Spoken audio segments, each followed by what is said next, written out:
Welcome to This Magical Life, where through heartfelt conversations, soul-lifting meditations, and inspiring stories, we explore what it means to live a life that truly nourishes the heart and soul.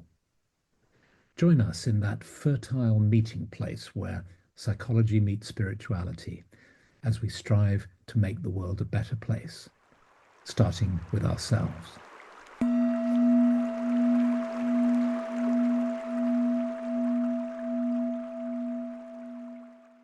Hello, this is Philip Carr-Gomm. So, hello, welcome, and I would like to thank you for being here. Such a whirlwind of the times now, isn't it? But I tell you what I want to do this time. I want to read to you a little bit from a book, which is an anthology of essays. It's called Sensing the Earth. Messages from the Wisdom Keepers, edited by Peter Knight and Sue Wallace. When life is in turmoil and lots is happening around us, it can be really good to come back to the earth, to tune in to the energy from the earth and history too, the kind of sweep and perspective that history gives us. So this is a collection of essays. It's really beautiful. It's full of photographs and really some splendid illustrations, and from lots of different contributors.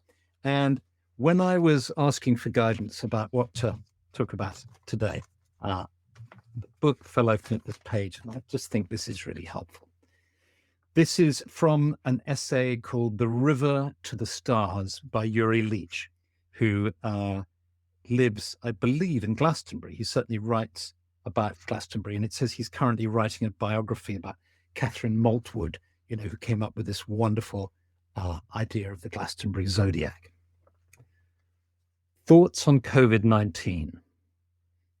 Let me just check that you can hear me. If you weren't hearing me, somebody in the comments would be saying, "We can't hear you." So I reckon you can hear me. But pull up a log by the fire in the forest clearing and listen to this. Right now, July 2020, the world is in various stages of lockdown because of the coronavirus. COVID-19 and the social media network Facebook, which I use most days, shows me all manner of different opinions, fears, and concerns about it all. These are uncertain times, and there is a lot of mistrust towards the world's governing establishments. There is much fear. The world feels like it is getting smaller. Personal freedom feels like it is a thing of the past. Even hard cash may be coming to an end. There are more and more people and less employment.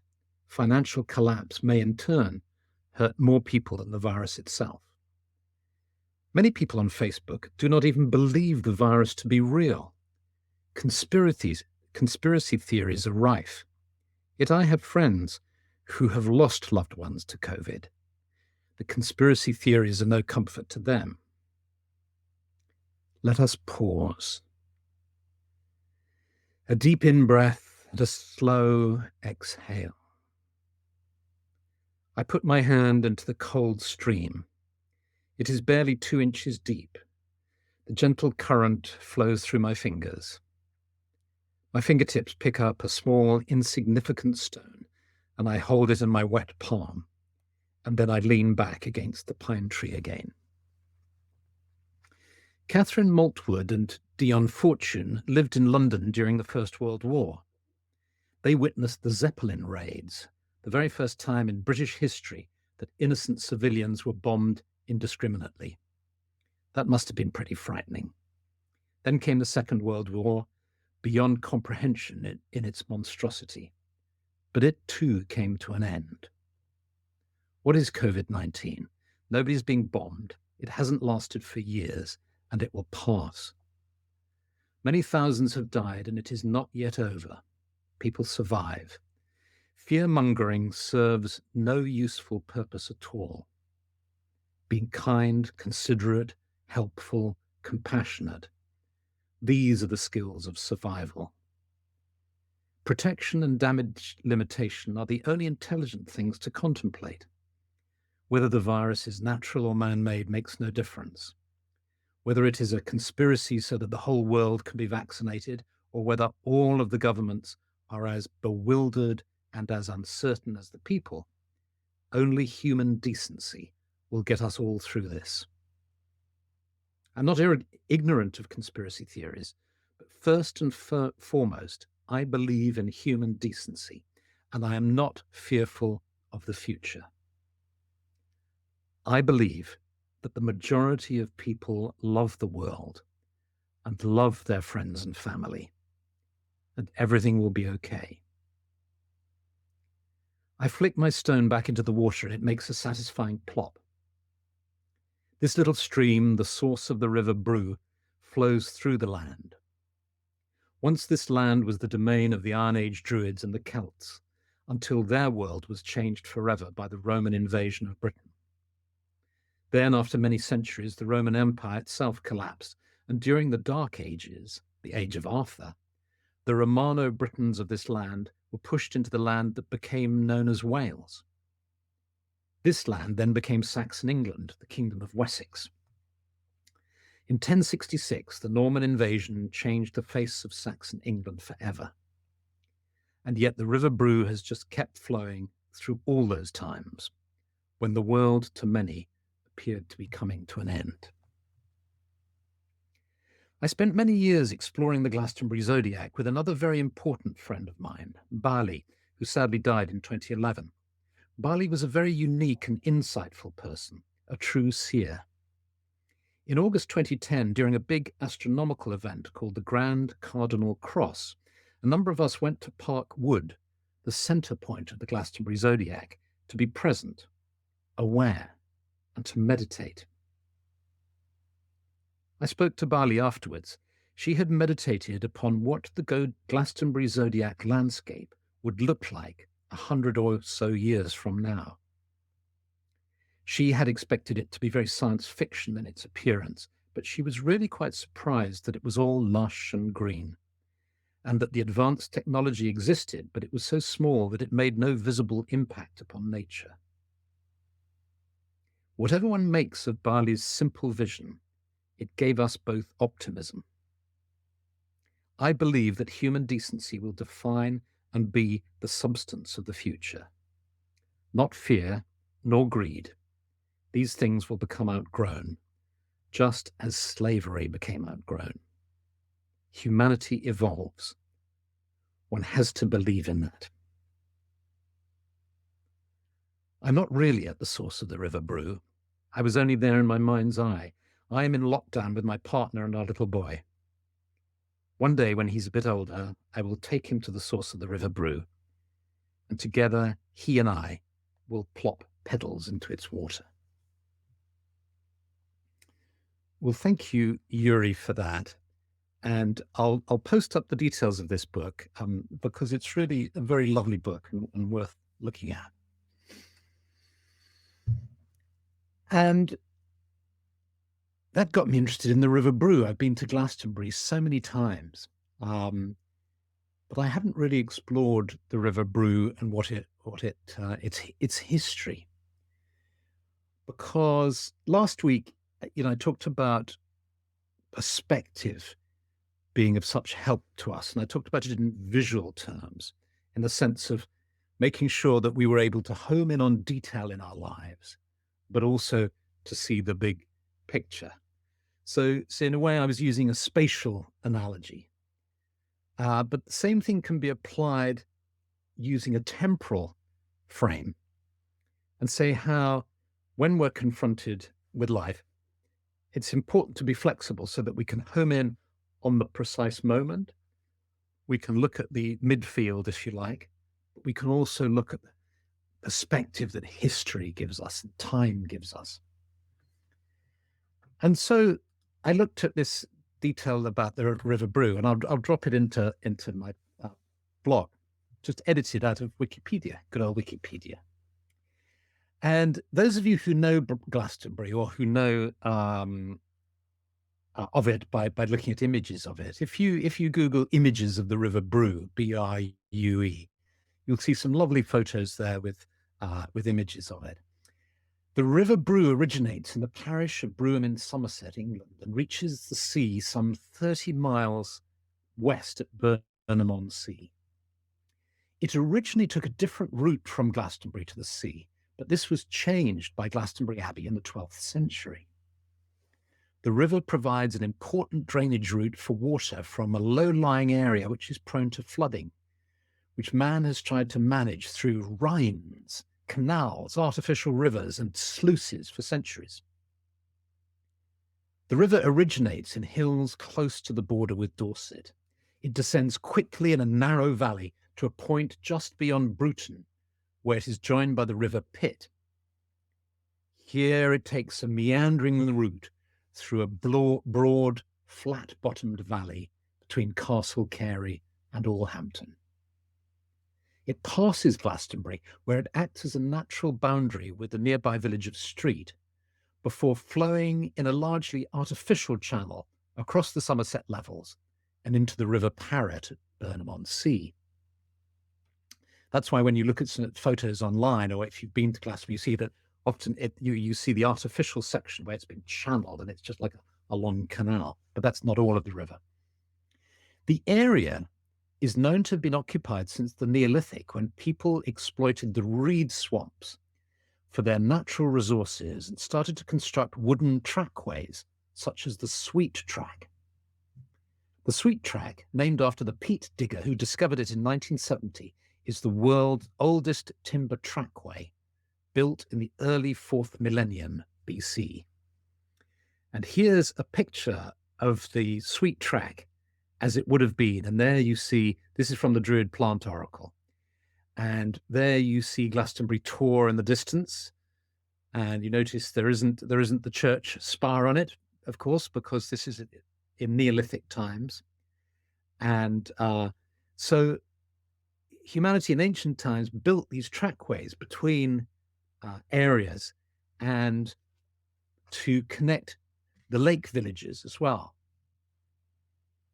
Near the Brew is the best preserved prehistoric village in the UK, Glastonbury Lake Village, once inhabited by about 200 people living in 14 roundhouses and built on an artificial foundation of timber filled with brushwood, bracken, rubble, and clay. If any of you have been to Lake Titicaca, you know how you go across Lake Titicaca in Peru, or from the other side, which is what is it on the other side? Is it Bolivia? No, it's not. I can't remember. But you go across. I went across from Peru, and you go across, and there are these floating islands with people living on them, little houses. It was just like this, except they weren't floating; they were actually anchored. And in the Romano-British period, the Brew formed a lake just south of the hilly ground on which Glastonbury stands. So there is the lake formed by the Brew, just south of the hilly ground on which Glastonbury stands. According to legend, this lake is one of the locations suggested by Arthurian legend as the home of the Lady of the Lake. Pompal's Bridge stood at the western end of this lake, guarding Glastonbury from the south. And it is suggested that it was here that Sir Bedivere threw Excalibur into the waters after King Arthur fell at the Battle of Camlan.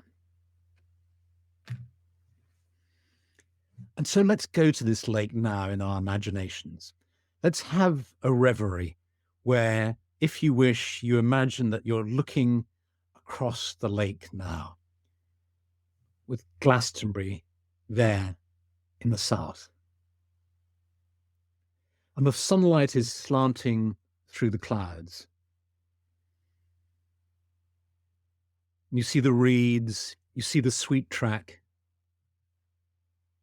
going from the Glastonbury Lake Village towards the Tor. And you walk along the Sweet Track a little bit, and you can feel the springiness of the wooden planks as you walk along. And you feel so grateful to those of the tribe who built this track,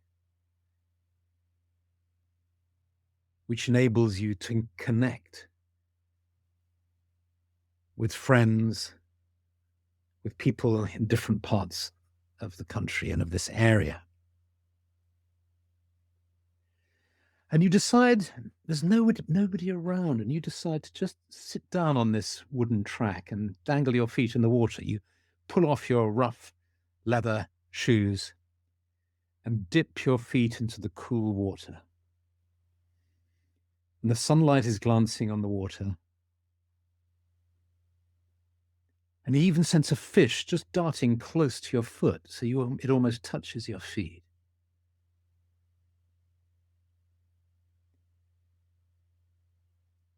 You close your eyes for a moment and just sense yourself in this landscape. But then you sense something extraordinary happening, and you feel drawn to opening your eyes. And you see a hand lifting a sword out of the lake.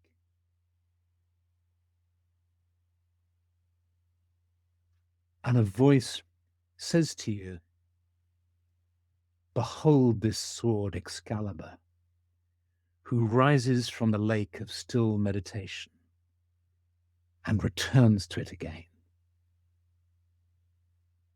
The sword of spirit, of light and truth is always sharp and always with you, if your lake be stilled."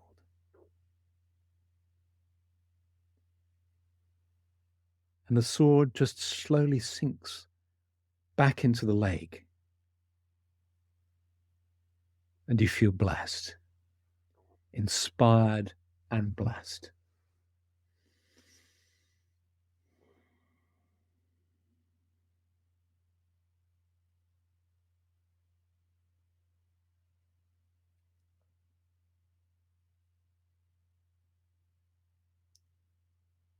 In our Druid ceremonies, these are the words of a ceremony, and you hear them now as you sit on the sweet track, gazing across at the Tor and across the water. Arthur, after his battles for unity, went to the land of the Sidhe. He comes again when there is mead. He sleeps and does not die. He is dark to us when the light of this mortal world blinds us.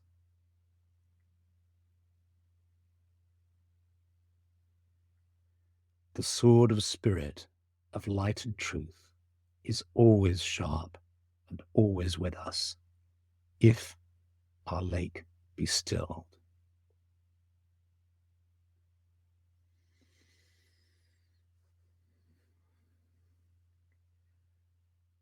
And so gradually allow this scene to fade. Gradually let it fade as you become aware of being seated in front of your computer, your screen, here today, wherever you are in the world.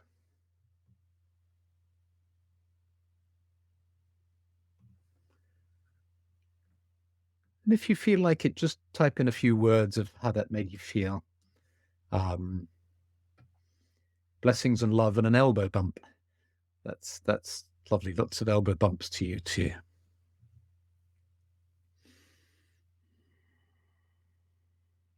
It's a perfect image, really, of yin and yang, isn't it? This symbol of the will, of direction, of specificity, and then it drops into the other dimension, which is the perfect symbol for yin, of water, verticality and horizontality, if one can say that.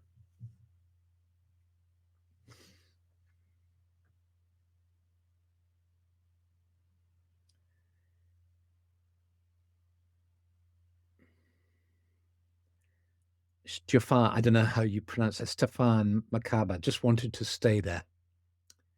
May the blade of light and truth guide us through these times. Yes, exactly.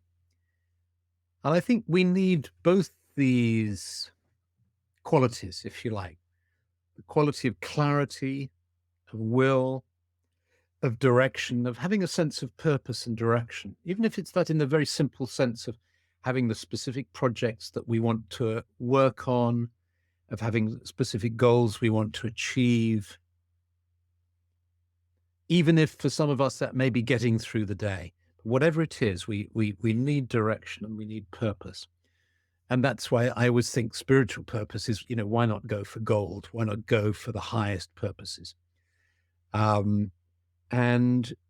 we can't just be driven by that, because then we become driven and we get burnout and it's tiring and it's unbalanced.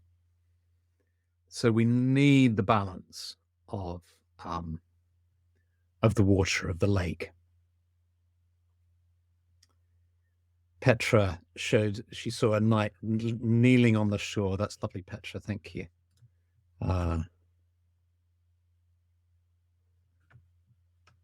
And Angela, Excalibur slicing through the stories and lies to the clearing you talk of when meditating. Yeah. So let me thank you. Yes, lovely. Oh, so good to be with you in this time. It made me think when I came up with this idea, it made me think, of course, of our meditations where the Pendragon of the Order says that. Those of you who've been to Glastonbury will know that wonderful moment where Dave the Bard takes out the Order's sword and says those wonderful words, behold this sword which rose from the lake of still meditation and was returned to it again. It's always a wonderful moment in the gatherings at Glastonbury. And I wonder if we can take this opportunity to do a little bit of research. These teas with the Druids, because they reach so many people. I mean, there are 411 people here at this precise moment.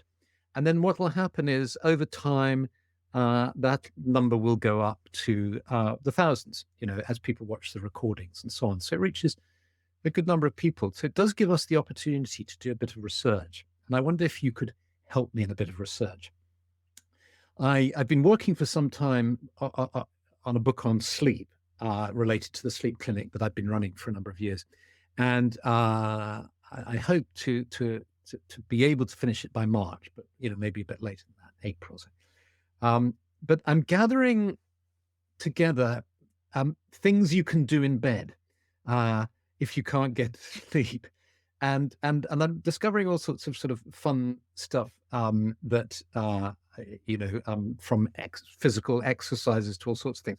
And I came across this the other day, which I'll read out to you.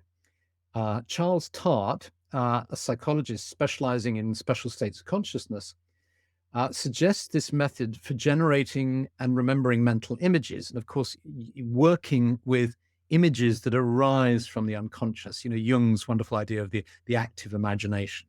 So you dip down, which is something that many of you probably do in meditation. And of course, when we go into sleep, there's that sort of often delicious moment when you're lying in bed having rational thoughts, and then an elephant walks past the bus that's going past you, and you realize, oh, I must be going to sleep because that's nutty. So, and then of course you go to sleep and you forget it. And so Charles Tart has come up with a great way of remembering these images, and if you want to then work on them, which is where you lie down on your back and you raise your arm up, and the way I used to do this a lot when I was a kid, and I thought it was a really weird thing to do. But I was talking with somebody the other day, and a couple of people, and they both said they used to do it as well, which is when you're lying in bed, you hold your arm up so you get the point of gravity, where your arm isn't going to flop down because it reaches the actual perfect point of balance. And there's something strangely satisfying in it, and you can use it as a focus for meditation. You can do your own little bit of being a fakir lying. You don't have to have the bed of nails. You can just do this bit of the fakir job. And you can use it as a point of meditation. And that's the only way I've used it. But Charles Tart suggests that you do that. And then you maintain it until you start to drop off to sleep. As you start to drift into that imagery, you start to, and your arm will naturally fall and it'll wake you up. And so then you can jot down the imagery or work with it in the way you want to. So if you're up for a little psycho-spiritual experiment, what would be lovely is if you try doing that, say this evening, or when you go to bed one evening, put your arm up, find the point where I can't think of the word for it at the moment. The point of balance of whatever it's called, I've forgotten. And see if some imagery comes up. But isn't it fun when you discover that something you thought was kind of weird and maybe you were the only person? Lots of love to you. Have a wonderful week. Let's hope that all is peaceful. Let's hope the whole world is peaceful. And many, many blessings. Lots of love, and see you next week. Bye.